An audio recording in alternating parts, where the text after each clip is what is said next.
તમને મળેલી પત્ની, એની સાથે વિતાવેલો સમય, સુખ દુઃખ, એમાં તમને મળેલો સાથ, પછી તમને એમ થાય કે નહીં બરોબર મળ્યું છે. આપણે તો હાલતા મોટું બગડી જાય છે, જરી ગમતું આપણને ગમતું ન હોય. બે હો, એકનું નહીં કરતા પાછા તમે પાછા તમને એમ થાય કે બાયુનું જ નહીં, ભાઈનું નહીં વાગ. એને એટલું બધું શૂટ કરે, બધું મૂકીને આવ્યો ને આપણે યાર એટલું એડજસ્ટ કરતા હોય, થોડુંક આપણે કરાય.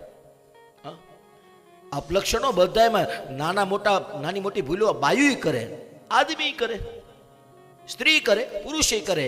એવા સમયે એકબીજાના પૂરક બનો, એકબીજાની ખામીઓને ખોદો નહીં, એને વિસ્તાર ના આપો, પણ એ ખામી પૂરી કરવાની જરૂર.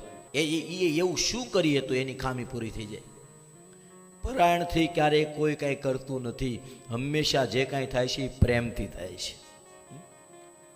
આપણે દુનિયામાં આપણા વૃદ્ધો જુઓ, આપણા ગૌઢાઓ જોઈએ, આપણી માં જુઓ, આપણા દાદા જુઓ, કેટલી મર્યાદા. ક્યાંય ફરવા ગયા હતા? હા, જિંદગીમાં આપણે જેટલા અત્યારે આ બધા નવ ઘોડિયા નવ દંપતી હારે રહે છે એટલું હારે રહ્યા છે. ઉલટાનું હાહુ સામે ઘરવાળાનું મોઢું નહીં જોવાનું. આવા તો રિવાજો તો આપણે ત્યાં કે મા દીકરો બેઠા હોય તો વહુ લાજ કરી, કેમ કે હાહુ સામે ઘરવાળાનું મોઢું ન જોવાય. આ રિવાજો હતા આપણે.